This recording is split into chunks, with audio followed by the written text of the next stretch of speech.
चाय पीना होगा। वो तो रखा है इंडक्शन शायद। भाई कॉफी। हाँ, नहीं।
हेलो दोस्तों, स्वागत है आपका एक बार फिर से अभ्यास करो के यूट्यूब और फेसबुक लाइव में। देखिए, अभी अपन ने आरआरबी एनटीपीसी की क्लास भी करी है, रीजनिंग की, साथ ही साथ अपन ने एमपी पुलिस कांस्टेबल की भी करी, और अब अपन लोग यूपीएसआई की क्लास करेंगे, क्योंकि यूपीएसआई का एग्जाम जो अभी होने वाला है, ठीक है, उसके लिए ये काफ़ी वीडियो इंपॉर्टेंट होगा। रीजनिंग उसमें 40 क्वेश्चन के आसपास पूछी जाती है, तो आप लोग बने रहिए वीडियो के साथ, ठीक है। फिर अपन बहुत सारे क्वेश्चन आज डिस्कस करेंगे। अभिषेक सिंह यादव जुड़ गए हैं यूट्यूब से, बहुत बढ़िया भाई।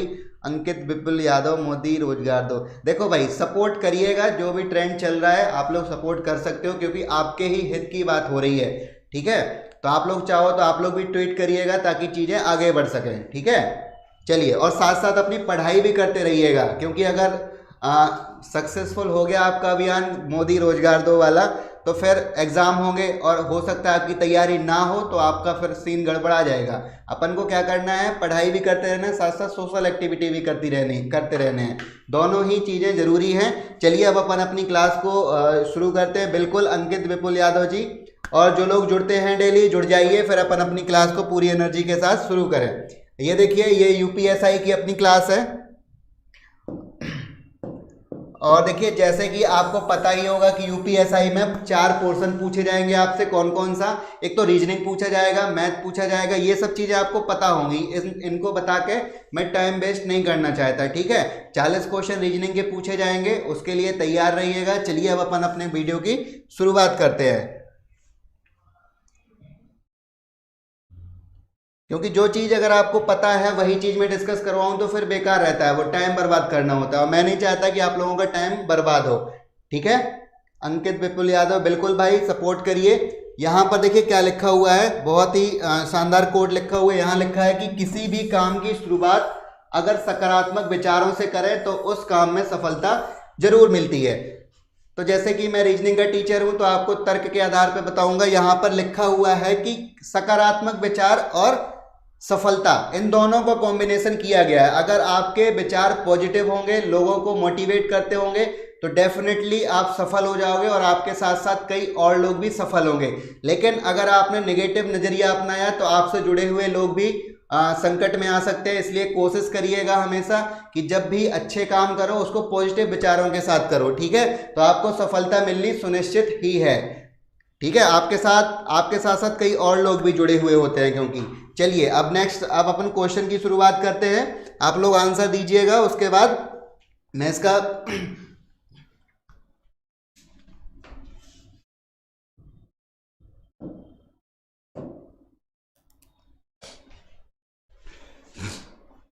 चलिए देखिए यहां पर लिखा हुआ है कि नीचे दिए गए, मैं ज्यादा जल्दी करूंगा, आप लोग कमेंट करते रहिएगा, ठीक है। गुड इवनिंग भाई राहुल। ये देखो लिखा हुआ है, यदि दिए गए कथन में एक कथन के बाद दो पूर्वानुमान शामिल हो, आपको कथन में से सब कुछ सच मानना है। देखिए उन्होंने एक कंडीशन यहां पर दे दी। कंडीशन क्या दे दी? शर्त दे दी कि आपको सब कुछ सच मानना है, फिर भी दो पूर्वानुमानों पर विचार करना है और तय करना है कि कौन सा पूर्वानुमान कथन में अंतर्निहित किया गया है। ये देखिए मैंने अपनी बेसिक वाली क्लास ले ली है, आपको उसमें काफी सारी चीजें डिस्कस करवाई हैं, वो चीजें आपको फायदेमंद करेंगी, ठीक है। चलिए आप लोगों में से कोई एक दो लोग आंसर दे दो, फिर मैं इस क्वेश्चन को डिस्कस करवाऊं। उससे पहले यहां पर ये भी समझते रहिए और आप लोग आंसर देते रहिए। देखिए यहां पर उन्होंने ये मान के बोल दिया है कि कथन को हमें क्या मानना है? बिल्कुल सत्य मानना है। अब कथन क्या कह रहा है? कथन कह रहा है कि औद्योगिक कचरे के कारण, किसके कारण? कारण क्या है? औद्योगिक कचरे के कारण तमिलनाडु में झीलें संकटपूर्ण स्तर तक प्रदूषित हो गई हैं। अब यहां पर हमें दो तीन बातों को सर्किल करना है। दो तीन बातें वो कौन सी हैं? एक तो तमिलनाडु में औद्योगिक कचरे एक बहुत बड़ी समस्या बन गई है और उसके आसपास की जो झीलें हैं ना वो प्रदूषित हो गई हैं। तो औद्योगिक कचरा कहाँ है? तमिलनाडु में है और उसकी वजह से झीलें क्या हो रही हैं? पॉल्यूटेड हो रही हैं। तो हमें ये चीज मान के चलना है कि ये 100% सही है। अपना दिमाग बिल्कुल भी यूज नहीं करना है। अब आगे बढ़ो। अब पूर्वानुमानों को देखो, यहां लिखा है कि तमिलनाडु में स्थित सभी उद्योग झीलों के बगल में स्थापित किए गए हैं, पहला। और दूसरा, तमिलनाडु में औद्योगिक कचरे को झीलों में बहने दिया जा रहा है। अब देखो शॉर्ट में समझो यार कि करना क्या है और इसमें पूछा क्या गया है। आराम से समझिएगा, जितना देखिए मैं लिखता हूं उतना ही बोल देता हूं ताकि चीजें आप लोगों के समझ में आ जाएं। क्योंकि अगर हम चीजों को देखेंगे भी और साथ ही साथ सुनेंगे तो दो चीजों से प्रभाव पड़ेगा। आपके कानों में भी वो आवाज जा रही है और आप आंखों से देख भी रहे हो, तो आपको ज्यादा समझ में आएगी। तो यहां पर बोला गया है कि सारी की सारी झीलें जो हैं वो सारी झीलों के किनारे ही सभी उद्योग स्थापित किए गए हैं। अब ये वाली बात आप खुद एज्यूम करो, ये वाली बात क्या यहां पर बोली गई है कथन में?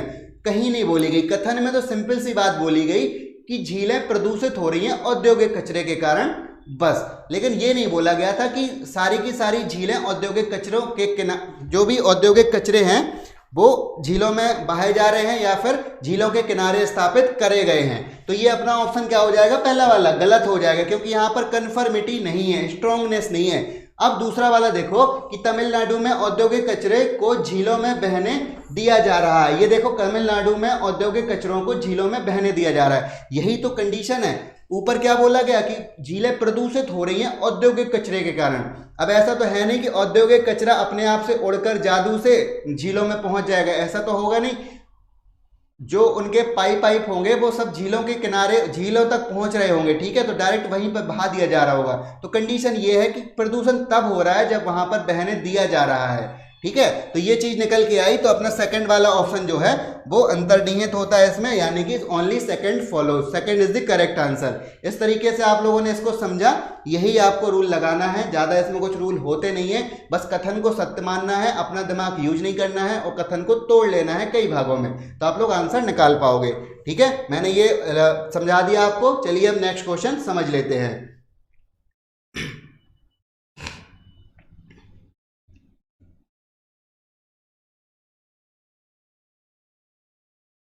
चलिए अब देखिए ये जो क्वेश्चन है, ये क्वेश्चन डायरेक्शन का क्वेश्चन है, ठीक है। किसका क्वेश्चन है? डायरेक्शन का क्वेश्चन है, जिसको हम लोग हिंदी में बोल सकते हैं दिशा परीक्षण, ठीक है। इसको हम लोग दिशा परीक्षण बोल सकते हैं। इतनी बात समझ में आई। अब जब भी ऐसे क्वेश्चन सॉल्व करने हैं तो मैंने आपको एक लाइन बताई थी कि 4 बना लो। ऐसे 4 बनाया अपन ने, तो ये क्या हो गया? अपना ईस्ट हो गया, लिख भी लो, नॉर्थ हो गया और ये हो गया वेस्ट, ठीक है, और ये हो गया साउथ। देखो किसी को समझ में ना आए अगर लिखावट, तो जितना मैं लिखता हूं उतना मैं बोलता भी हूं कई गुना, ठीक है, तो आप बोलने से समझिए और सामने देखते भी रहिए, ठीक है, इतना समझ में आ गया। तो अब ये आप लोग फिगर याद रखिएगा। अब जो जो जानकारी पूछी जा रही है उसको शांति से पढ़ते जाओ। क्या पूछा गया? शहर क्यू, शहर पी के कहाँ है? दक्षिण में 12 किलोमीटर है। तो ये डॉट बनाओ, यहां पर एक डॉट ये बना लिया, एक ये बना लिया, ठीक है। शहर क्यू, शहर पी के दक्षिण में है, तो क्यू है ना दक्षिण में, तो क्यू यहां पर लिख दिया, यहां पर पी लिख दिया और ये एक लाइन मार दी, और ये कितने किलोमीटर है? 12 किलोमीटर। इतना समझ में आ गया। अब आगे बढ़ो। अब शहर आर और क्यू, शहर जो आर है ना वो क्यू के उत्तर पश्चिम में स्थित है। अब देखिए क्यू तो ये है, कलर चेंज कर दे रहा हूं एक बार ताकि आप लोग आसानी से डिफ्रेंशिएट कर पाओ। अब ये 4 दिशाएं तो मैंने बता दी, लेकिन दिशाएं अपनी कितनी होती हैं? 10 दिशाएं होती हैं। आप लोगों ने बचपन में कहानियां भी सुनी होंगी ना मम्मी से।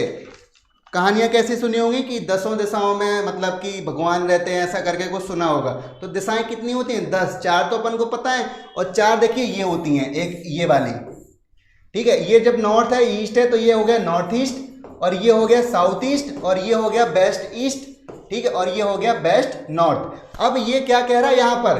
शहर क्यू, शहर आर शहर क्यू के कहां है? उत्तर पश्चिम में। उत्तर पश्चिम कौन सी डायरेक्शन है? ये देखिए ये वाली। तो अगर हम यहां पर भी ऐसे डॉट बना लेंगे तो उत्तर पश्चिम कौन सा होगा? ये देखो ये वाली मैंने जो लाइन डाली ये अपनी उत्तर पश्चिम हो जाएगी। और ये कितने दूर है? ये है 13 किलोमीटर दूर। इतनी बात समझ में आ गई? चलिए अब आगे देख लेते हैं क्या होना है इसमें। अब शहर पी के पश्चिम में है और शहर पी के पश्चिम में। अब एक बात देखो कि ये जो शहर आर आ गया, अब अगर अपन यहां से एक लाइन डालेंगे तो ये पश्चिम हो गई ना। ये देखो पी, इसके पश्चिम में आर हो गया, मतलब कि अपनी कंडीशन सेटिस्फाई हो गई और चीजें अभी तक सही दिशा में चल रही हैं। अगर देखिए जरा सी भी गड़बड़ करी तो क्वेश्चन हो जाएगा गलत। अब देखो आगे पढ़ते हैं। फिर लिखा है शहर एस, शहर एस के दक्षिण में 24 किलोमीटर दूरी पर है। शहर एस, देखिए यहां पर एक थोड़ा सा कुछ छूट गया है, टाइपिंग मिस्टेक शायद समझ सकते हैं इसको। शहर एस शहर के दक्षिण में है, यहां पर एक चीज छूटी है, मैं आपको बता दे रहा हूं।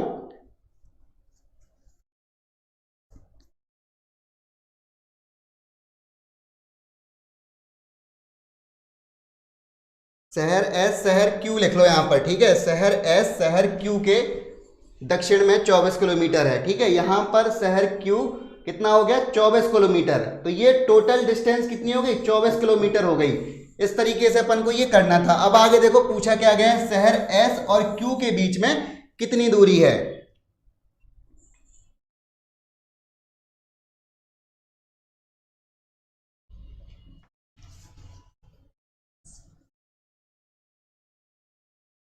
एक मिनट आप लोग इसको सॉल्व करिए, मैं इसको ये टाइपिंग थोड़ी सी मिस्टेक है, मैं आपको सही बता देता हूं यहाँ पे क्या लिखा होगा।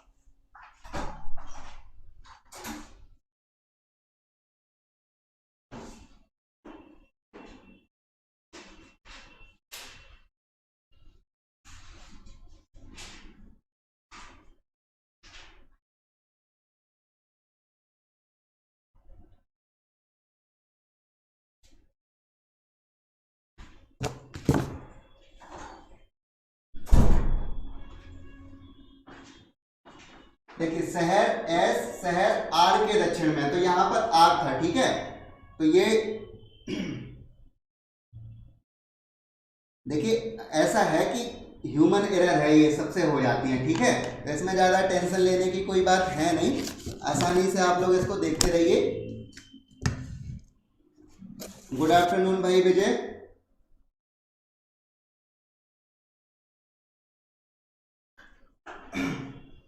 चलिए यहां तक बात समझ में आ गई थी। अब क्या लिखा हुआ था? शहर एस शहर आर के। आर कहाँ है? देखिए आर ये है, तो कहां पर है? दक्षिण में। इसको अभी कर दो थोड़ी देर के लिए साफ, और ये हो गया अपना क्यू और ये हो गया आर, मतलब कि 24 किलोमीटर कितना दूर है? दक्षिण पर है। तो शहर एस शहर क्यू से कितनी दूरी पर है? हमें शहर एस और क्यू की दूरी निकालनी है। अब देखिए क्यू तो ये है यार, अब यहां पर अगर हम एक लाइन मारेंगे ऐसे करके तो अपन को क्या पता चला? जब ये 12 है तो फिर अपनी ये भी 12 होगी, इतना तो समझ में आ गया, ठीक है। क्योंकि जब ये वाली 12 है, जो आमने सामने की भुजाएं बराबर होती है ना, तो ये 12 हो गई, तो ये भी 12 हो गई अपनी, और ये ऑलरेडी 13 दी गई है। तब आपको क्या करना है, पाइथागोरस प्रमेय आपने पढ़ी होगी। पाइथागोरस प्रमेय क्या कहती है, ऊपर देखिए, नीरज सर ने भी आपको मैथ में बताई होगी, ठीक है। क्या लगाना है हमें रूल, पाइथागोरस प्रमेय वाला रूल लगाना है, ठीक है। तो इसमें मैथ भी लग गई, देखो। अब पाइथागोरस प्रमेय कहती है कि जो कर्ण होता है वो दोनों भुजाओं के बराबर होता है वर्गों के, ठीक है, रूट में। तो अब यहां पर क्या देखेंगे अपन, 13 का वर्ग बराबर है किसके, यहां देखिए 12 के वर्ग के, ठीक है। तो एक तो मैं आपको, देखो वो तो आपको नीरज सर मैथ में बता देंगे, मैं शॉर्ट में समझा देता हूं, शॉर्ट में समझिए, ठीक है। ये देखिए 13 का स्क्वायर हो गया, 13 का स्क्वायर होता है 169, और ये 12 कितना होता है, 12 का स्क्वायर होता है 144।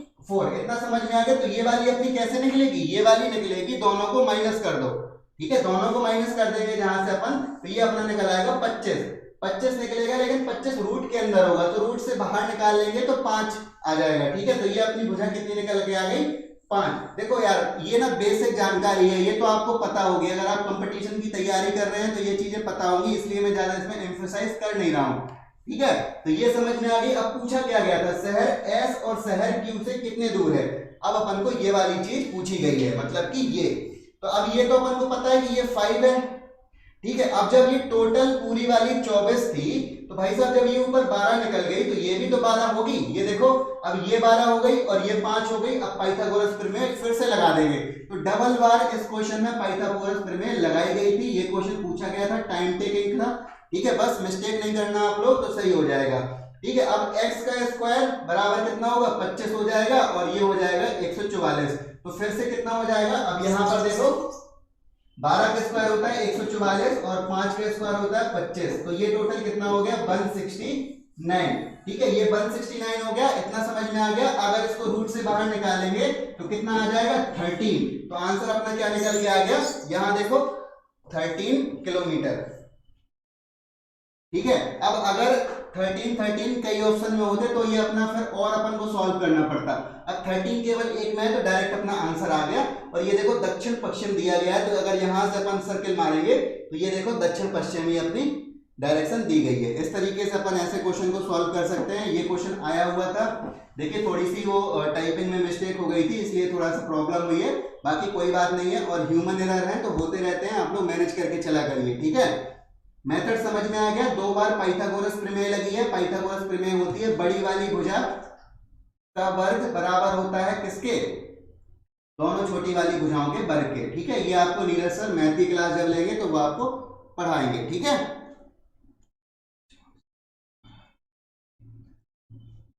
बिल्कुल राघवेंद्र, जब जागो तभी सवेरा है यार। बबलू यादव गुड आफ्टरनून भाई बबलू। बिल्कुल विजय 13 ही होगी इसका आंसर।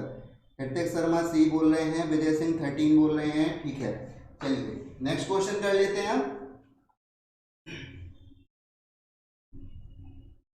देखिए ये है ब्लड रिलेशन का क्वेश्चन। ये मैंने आपको बताया हुआ है, तब तक आप लोग आंसर दीजिए, मैं कुछ बेसिक जानकारी लिख दे रहा हूं ताकि आप लोग इसको जल्दी से कर। देखो कोई गलत मत करना, क्योंकि मैंने कई बार ऐसे क्वेश्चन समझाए हुए हैं आप लोगों को, ठीक है।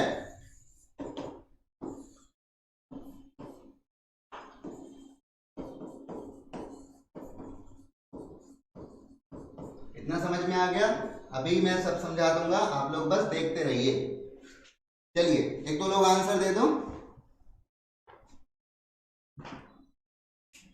यहां लिखा हुआ है गोकर्ण की तरफ संकेत करते हुए गौरी ने कहा उसकी मां मेरी मां की इकलौती बेटी है, ठीक है। अब देखिए ऐसे क्वेश्चन में मैंने आपको बताया था कि सर्किल किया करिए। कौन कौन व्यक्ति है, एक तो गोकर्ण है, गोकर्ण की तरफ संकेत करते हुए किसने कहा, गौरी ने कहा। तो एक लड़का हो गया, एक लड़की हो गया। अब गौरी ने कहा कि उसकी मां मेरी मां की, ठीक है। गौरी ने कहा कि उसकी मां, उसकी किसकी मां, ये गोकर्ण की, ठीक है। तो यहां पर गोकर्ण को बना लो, ये देखिए मेल था तो हमने त्रिभुज से नोट कर लिया। गोकर्ण की मां, तो हमने मां देखो फीमेल होती है इसलिए हमने उसको ओ से बना लिया, ठीक है। उसकी मां मेरी मां की इकलौती बेटी है, ठीक है। अब मेरी माँ, यहाँ पर देखिए ये हमने उसको बना लिया गौरी को, इसकी माँ की इकलौती बेटी कौन है, यही, इसी की वो अपनी खुद की बात कर रही, ठीक है। तो यहाँ पर हम ऐसे करके इसको बना लेंगे। जहां से हमने ये बनाया तो हो सकता है कि आप में से किसी किसी को आंसर भी दिखने लग गया होगा, ठीक है। तो ये खुद की ही बात कर रही थी और कुछ इसमें था नहीं, बिल्कुल आसान सा क्वेश्चन था। अब देखो ये कौन हो गया, ये हो गया गोकर्ण, ठीक है, और ये हो गई उसकी मां मतलब कि गौरी।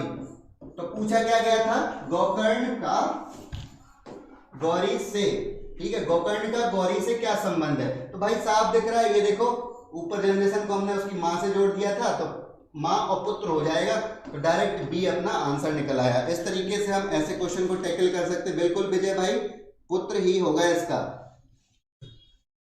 गुड आफ्टरनून भाई विजय।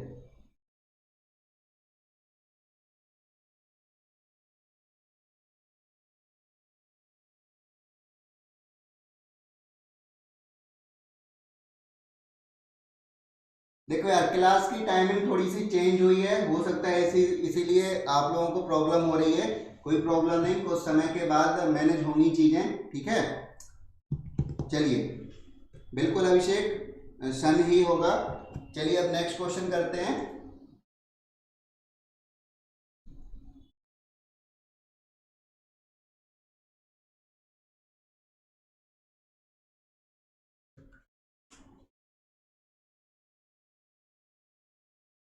देखिए यहाँ लिखा हुआ है कि सभी, यहाँ पर भी वही चीज सर्कल करिए, सच सब कुछ क्या मानना है, हमें सच मानना है। ये क्वेश्चन यूपीएसआई में पूछा गया था, ठीक है, 2000 इससे पहले वाला जो एग्जाम हुआ था उसमें ये क्वेश्चन पूछा गया था, ठीक है।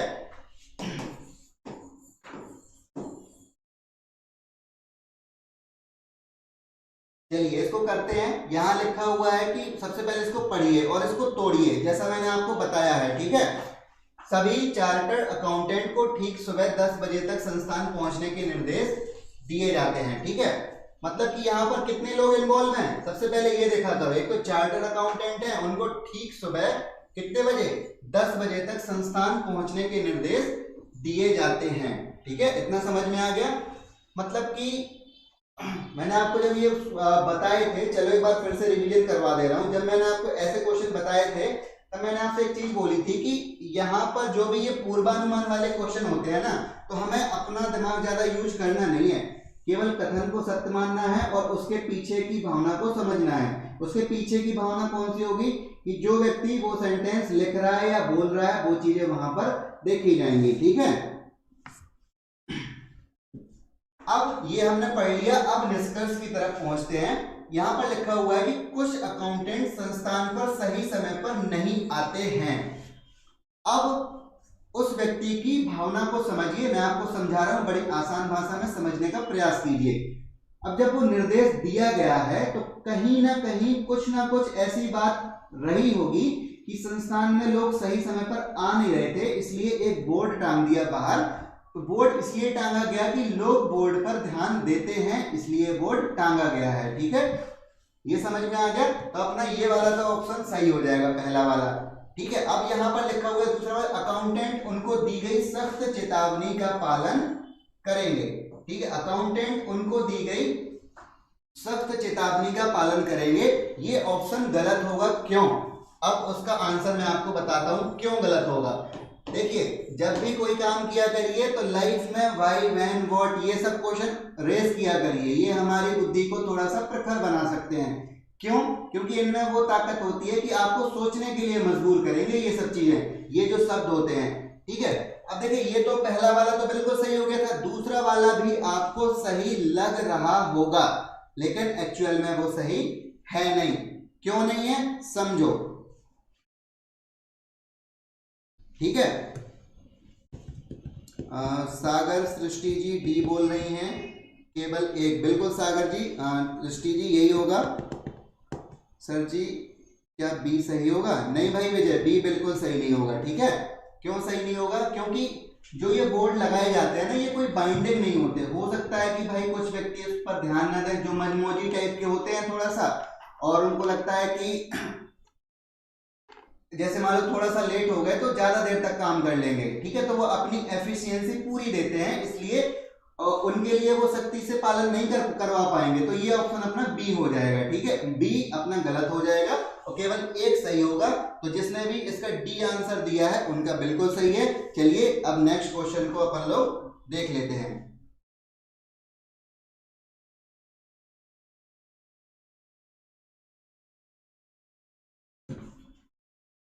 अगर एक विशेष कोड भाषा में इतने को इतना कहा जाता है, कितने को कितना कहा जाता है, यहां लिखो, यहां मैं लिख रहा हूं, देखो, SREMARF।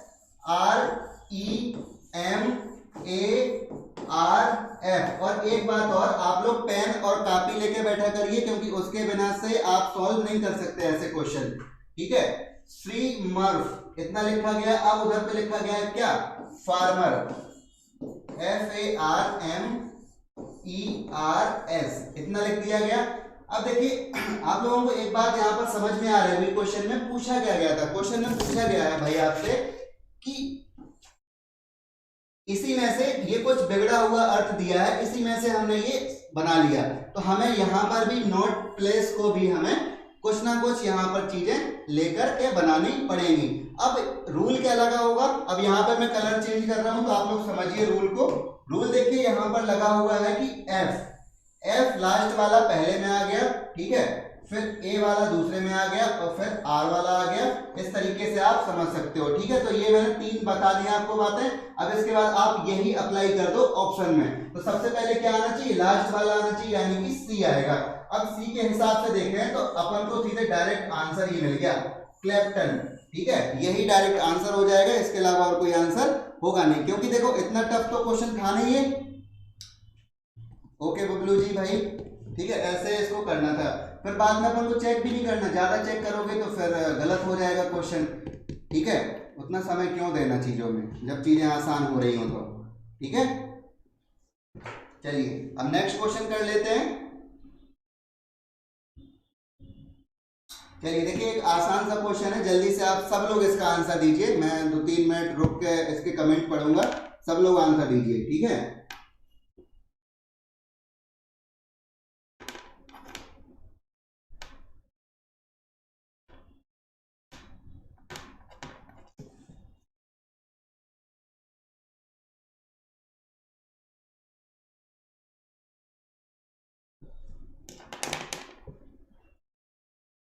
बिल्कुल अभिषेक जी यूट्यूब से सी बोल रहे हैं, बबलू जी डी बोल रहे हैं, विजय जी सी, सागर सृष्टि सी बोल रही हैं। यार जो लोग सी बोल रहे हैं वो कौन सा दिमाग लगा रहे हैं, थोड़ा सा उसको सोचो यार, सी वाला तो नहीं होना चाहिए, ठीक है। सागर एक बार चेक करो, शाहरुख जी बिल्कुल सही दे रहे हो आप, डी, अभिषेक ने डी बोला है, बबलू ने डी बोला, सही है अभिषेक, अब सही है, ठीक है।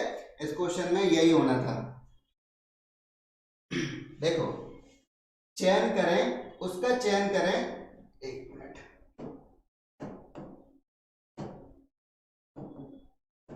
ठीक है, उसका चयन करें जो दिए गए विकल्पों से भिन्न है। मैंने आपको बताया था कि रूल क्या लगना है यहाँ पर, ये देखो ऊपर, ठीक है, रूल क्या लगना है, 3:1 वाला रूल मैंने आपको बताया हुआ था, यही रूल लगना है, इन्हीं की प्रैक्टिस करिएगा ज्यादा से ज्यादा, तो आपके क्वेश्चन सही होंगे। अब देखिए अल्फा, गामा और बीटा, ये तीनों ही जो ये है ना, ये कहीं ना कहीं आयनिक विकिरण से उत्पन्न होते हैं।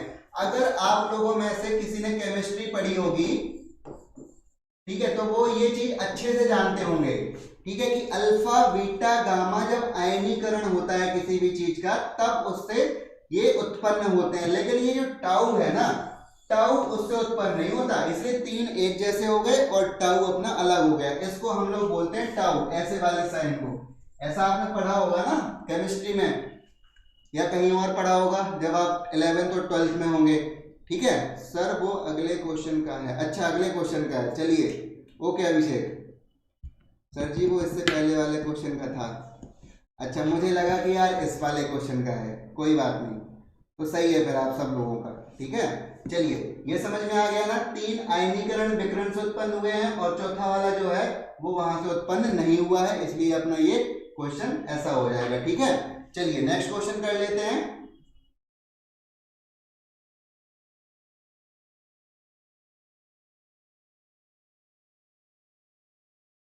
चलो, निम्नलिखित अक्षरांकीय श्रृंखला में अगला शब्द खोजें, क्या होगा। ये देखिए, ये आपकी एक सीरीज दी गई है पूरी, ठीक है। इसमें से हमें निकालना है कि नेक्स्ट क्या होगा, ठीक है। ये देखो, नेक्स्ट निकालना है हमें, और ये आपका coding decoding plus number series जो है ना, दोनों मिक्स करके क्वेश्चन पूछा गया है। अभी अपन ये वाले क्वेश्चन को अलग से एक वीडियो में डिस्कस कर लेंगे। मैं सारे नंबर सीरीज के क्वेश्चन डिस्कस करवा दूंगा, जितने भी टाइप इसके बनते हैं, ठीक है। चलिए, इस वाले क्वेश्चन का आप लोग आंसर दे दो, फिर मैं क्वेश्चन को आगे बढ़ाऊं।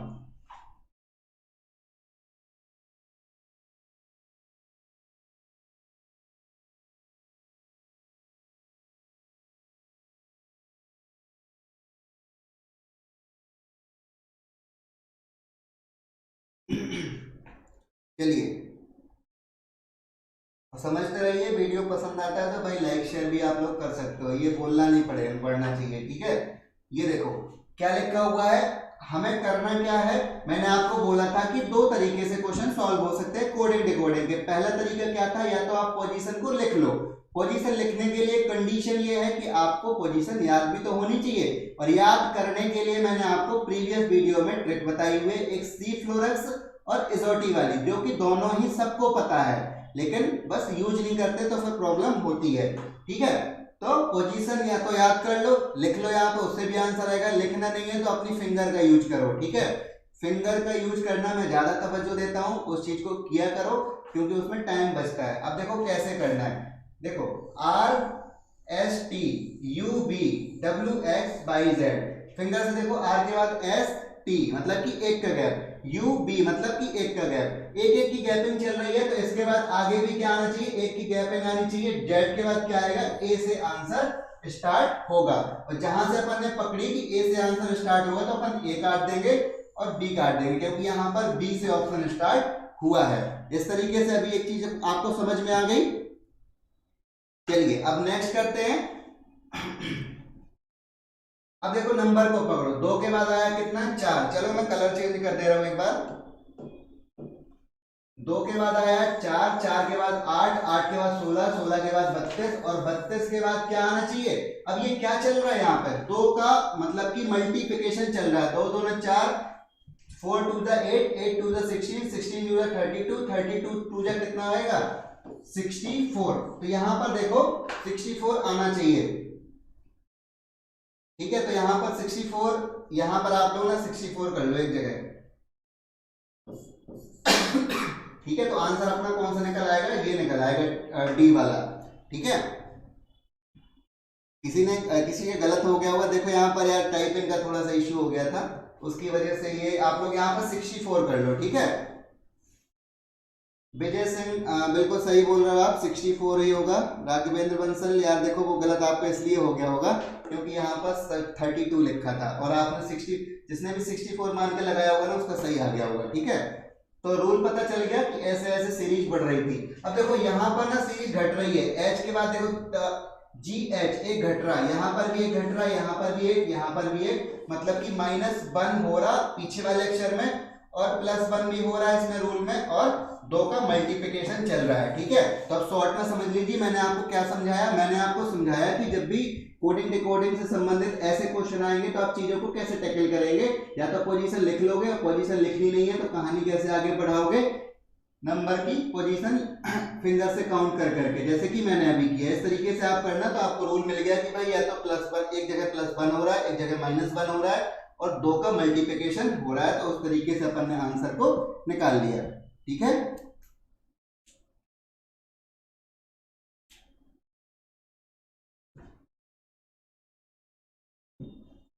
अच्छा हाँ, देखिए यहाँ पर 2 की पोजीशन बढ़ रही है, ये देखो 2 B, ठीक है। तो ये वाला होगा A, बिल्कुल सही बताया यार आपने,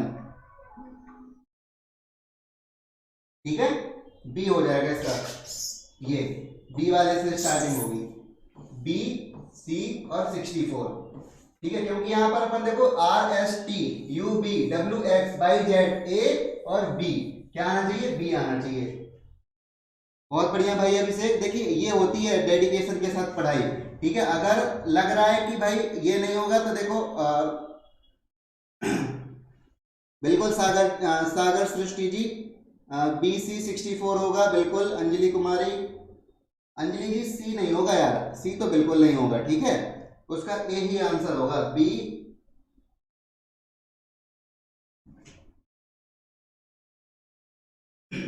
ठीक है, सी क्यों नहीं होगा, यहाँ पर देखो आप समझिए, यहाँ पर डी दिया गया है ना, और यहाँ पर भी डी दिया गया है, तो कहीं ना कहीं कुछ ना कुछ तो घटाना है हमें, घटाना तो एक ही है, तो एक घटा दिया तो सी यहाँ पर आ गया, तो ए सही हो गया अपना।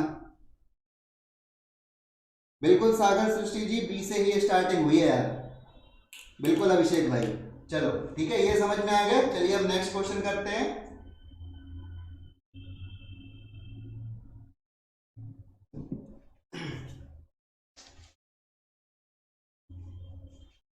देखो ये जो क्वेश्चन है इसको मैंने आपको बताया हुआ था कि हमें कैसे क्वेश्चन को टैकल करना है, ठीक है, तो आप लोग अब आंसर दे दो। आप लोगों में से सबने पढ़ रखे होंगे, जिससे नहीं बनेगा तो मैं उसको दोबारा से समझा दूंगा, ठीक है।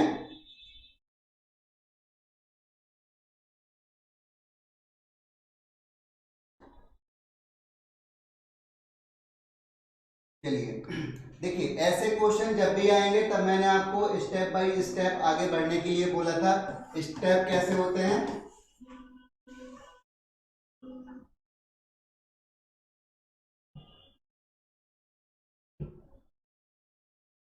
ठीक है, स्टेप बाय स्टेप आगे बढ़ना है। तो पहला स्टेप मैंने आपको बताया था कि पूरा क्वेश्चन आप लोग पढ़ो मत, डायरेक्ट देखो कि पूछा क्या गया है। तो आपसे पूछा गया है डू के बारे में, पूछा गया है कि डू का कोड क्या होगा, ठीक है।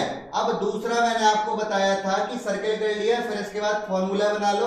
ये फॉर्मूला 1 हो गया, ये 2 हो गया, ये 3 हो गया। अब इसके बाद देखो डू कहां कहां पर दिया गया है। डू देखो अपना फर्स्ट फॉर्मूला में दिया गया है, तो आंसर कहीं ना कहीं यहीं से निकलेगा, या तो आई होगा या लुक्ड होगा या इनटू होगा या फिर हर होगा, ठीक है। अब इतनी बात समझ में आ गई। अब कॉमन चीजों को ढूंढो।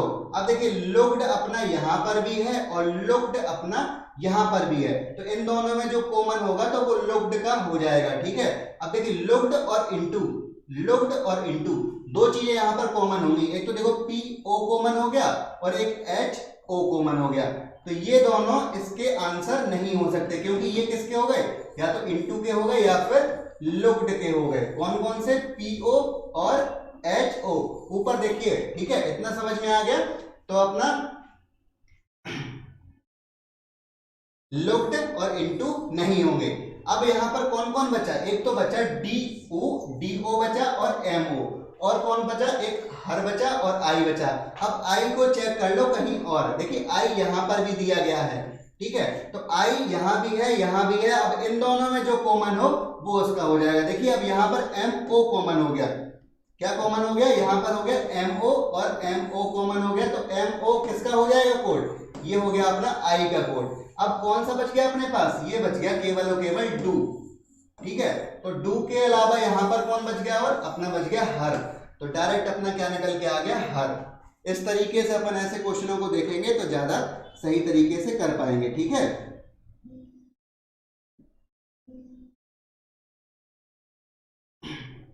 ठीक है, इतनी बात समझ में आ गई।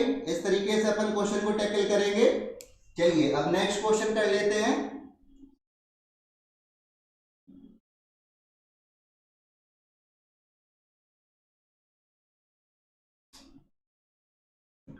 देखिए ये भी एक कोडिंग रिकॉर्डिंग का ही क्वेश्चन है, यूपीएस अपना यूपीएसआई में पूछा गया था पहले, ठीक है। कैसे करना है, अगर एक विशेष कोड भाषा किया जाता है तो उस कोड भाषा में मिनिस्टर को क्या बोलेंगे हम, गीगाबाइट बोल देंगे, और ठीक है, फिर इसको क्या बोलेंगे ये हमें निकालना था। कैसे निकालेंगे, अब जल्दी से बता दीजिए क्या आंसर होगा, फिर मैं इसको सॉल्व करवाऊं। कोई बात नहीं, सुबह में यार लेट हो गया तो कोई बात नहीं, आज अपनी सुबह से ही क्लासेस चल रही हैं, ये तो अच्छी बात है कि आप लोग आए हो पढ़ने के लिए। चलो इसका आंसर दे दीजिए जल्दी से। देखिए कैसे करना है, तब तक आप लोग आंसर दीजिए। वीडियो अच्छा लगता है तो लाइक शेयर करते रहिए और यहाँ पर समझिए। ये देखिए जब भी ऐसे क्वेश्चन आएंगे ना तो इसको अलग से आप लोग लिख लिया करिए, ठीक है। ये हमने लिख लिया क्या, मिनिस्टर, और यहाँ पर लिख लो GIGABITR,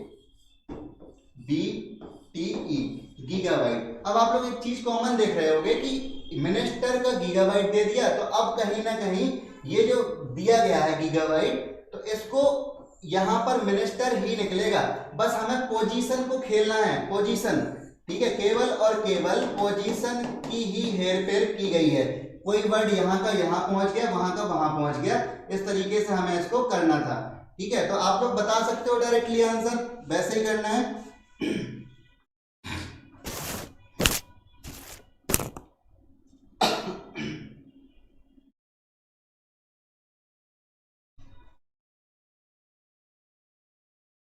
एक दो लोग दे दो, फिर मैं सॉल्व करवाता हूं इसको।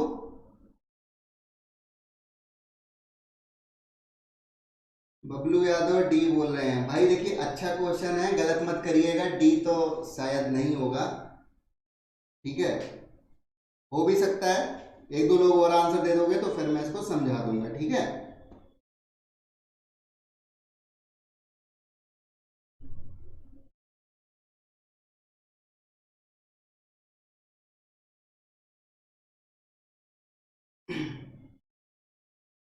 चलिए समझिए, अच्छा आप लोग ना आंसर देते देते नहीं हो। देखो अब यहाँ पर ना नंबर डाल लो यार, कि जो पहली पोजीशन में m था ना, इसको 1 मान को चलो, और यहाँ पर g आ गया, इसको भी 1 मान लो, फिर इसको 2, यहाँ पर 3, यहाँ पर 4, यहाँ पर 5, 6, 7, 8, इस तरीके से अपन को नंबर को मान लेना है, ठीक है। अब यहाँ पर भी वही नंबर आप लोग डाल दो, इतना आप डाल दोगे नंबर। अब जो नंबर यहाँ से यहाँ पर कैच करेंगे वही नंबर आपको लगा देना है गीगाबाइट में, क्योंकि गीगाबाइट में भी सेम क्वेश्चन वही तो पूछा गया, अल्टरनेटिव किया गया इसका उल्टा सीधा, ठीक है, कि मिनिस्टर को गीगाबाइट बोला गया, अब गीगाबाइट का निकालना है कि इसको क्या बोला जाएगा। तो भाई नंबर जो एक एक डाले हैं अपन ने, ये पोजीशन यहाँ पर लगाते जाओ। अब देखिए जी में अपन ने 1 डाला था, तो जी का यहाँ पर क्या आना चाहिए, 1 आना चाहिए, तो अपन ने m तो आएगा ही, NIMIN तो सब में है, तो ये तो आएगा ही, ठीक है। अब केवल t को चेक कर लो, t कहाँ पर है, 22, और 22 की पोजीशन में क्या है, यहाँ पर देखो ये 22 है तीसरे नंबर में, तीसरी पोजीशन में, यहाँ पर t तीसरे पोजीशन में है, तो हमें इस हिसाब से ये देखेंगे कि 22 के स्थान पर क्या आ जाएगा, t आ जाएगा, तो अपना t आ गया, ठीक है, ये देखो। लेकिन यहाँ पर क्या आ गया, यहाँ पर तो आ गया i, तो r तो आएगा नहीं, तो ये भी काट सकते हैं, ठीक है, और s तो आएगा नहीं, ये भी अपन ने काट दिया। अब आएगा क्या, यहाँ पर देखिए t आना चाहिए था, क्योंकि 22 की पोजीशन देखिए, ये 22 की पोजीशन लास्ट से तीसरी है ना, और यहाँ से लास्ट से तीसरी पोजीशन t की भी है, तो ये अपन ना t आना चाहिए था, यहाँ पर i आ गया, इसलिए ये भी कट जाएगा, डायरेक्ट अपना निकल के आंसर क्या आ गया, b। इस तरीके से हम ऐसे क्वेश्चन को सॉल्व कर सकते थे, MINT, बिल्कुल भाई विजय, b ही होगा इसका आंसर, ठीक है। तो समझ में आया कैसे किया अपन ने।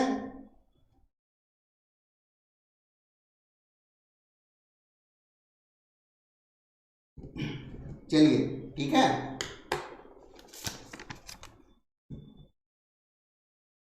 चलो एक लास्ट क्वेश्चन कर लेते हैं आज के वीडियो का अपना, इसके बाद अपन अपनी क्लास को ऑफ कर लेंगे।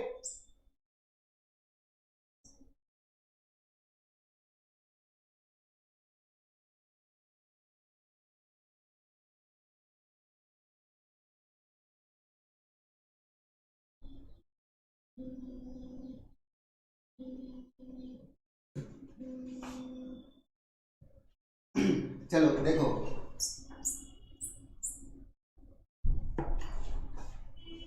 चलिए क्लास को अपन ऑफ ही कर लेते हैं, ठीक है। देखो लेकिन आज देखिए अपन ने यूपीएसआई के लिए क्लास स्टार्ट की है, पहला वीडियो था ये, ठीक है, और जो कल की अपनी क्लास होगी वो शाम को 7 बजे होगी, एसएससी सीजीएल सीएचएसएल के लिए 2 से लेकर 2.5 घंटे की क्लास अपन करेंगे, सारे मिक्स क्वेश्चन ही देखेंगे उसमें, ठीक है। और चलिए फिर इसी के साथ वीडियो को खत्म करते हैं, बाय, धन्यवाद।